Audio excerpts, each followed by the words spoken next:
বাসায় যদি ব্রেড থাকে আর ডিম থাকে তাহলে এই নাস্তাটা আমি সহজে বানিয়ে দেই। মানে অনেক সময় দেখা যায় অনেক কাজে ব্যস্ত থাকি, তখন এই নাস্তাটা আমি বানিয়ে দিই।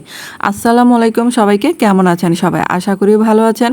তো এখানে একটা ডিম দিলাম প্রথমে। আমি প্রথমে ভেবেছিলাম একটা ডিম দিয়ে নাস্তাটা করব, তারপর দেখলাম যে পরে আরও একটা ডিম লেগেছে এখানে। আর এখানে যে পেঁয়াজ কুচি, কাঁচামরিচ কুচি, তারপরে যে টমেটোর মানে ভিতরে অংশটুক ফেলে দিয়ে তারপর উপরে অংশটুক কুচি করে দিয়েছিলাম। আর এটা ভালো করে মিশিয়ে নেব।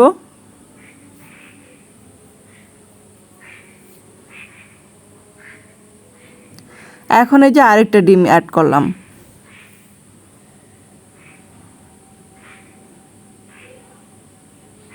আর এটাতে কিন্তু অবশ্যই স্বাদ মতো লবণ দিতে হবে।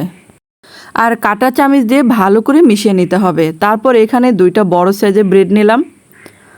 আর ব্রেড নিয়ে মানে মাঝখান দিয়ে কেটে আমি এটা ফাঁকা রাখবো যাতে ভিতরে পুরটা দিয়ে এটা ভাজবো। তারপরে যে দেখেন ভিতরে অংশটা আমি কীভাবে কেটে নিচ্ছি এটা। তাও এখানে কিন্তু ডাবল মানে ব্রেড।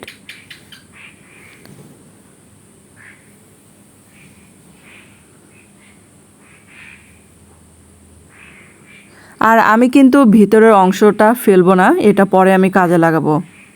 আর আমার চ্যানেলে যদি আপনারা নতুন হয়ে থাকেন, চ্যানেলটাকে সাবস্ক্রাইব করে পাশে থাকার অনুরোধ রইল এবং সাথে একটা বেল আইকনটা আছে সেটা ক্লিক করে দেবেন, তাহলে আমার প্রতিদিনের ভিডিও নোটিফিকেশন পেয়ে যাবেন সহজে।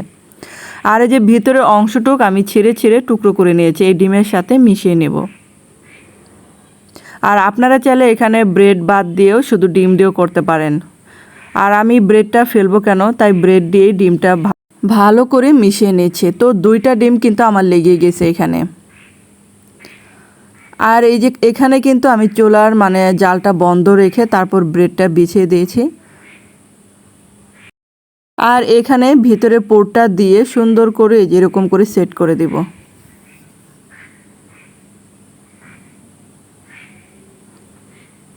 তারপরে যে কাঁটা চামচ দিয়ে আমি একটু চেপে চেপে দিচ্ছি যাতে মানে চারিদিকে একদম সমান থাকে। তারপর এখন একটু তেল দিয়ে দিলাম। আপনারা চাইলে শুরু থেকেও তেল দিতে পারেন, তো আমি আর কি পরে দিলাম। এখন এই যে ঢাকনা দিয়ে কিছুক্ষণ ঢেকে রাখবো।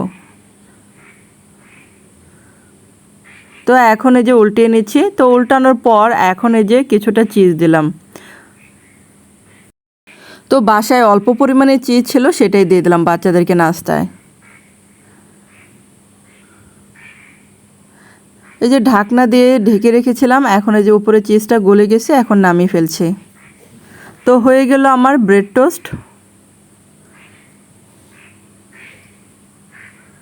এখন এই যে কেটে দেখাচ্ছি আপনাদেরকে।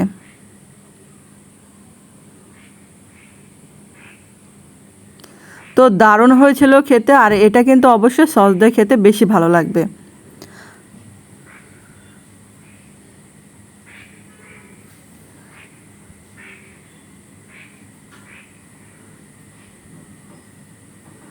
তো আমি এই যে আবার এই যে টুকরো করে নিয়েছি, তারপরে যে সস দিলাম। তো এক পিস কিন্তু আগে আমার মেয়ে খেয়ে ফেলেছে, এখন আছে 3 পিস। তো ধন্যবাদ সবাইকে ভিডিওটা দেখার জন্য।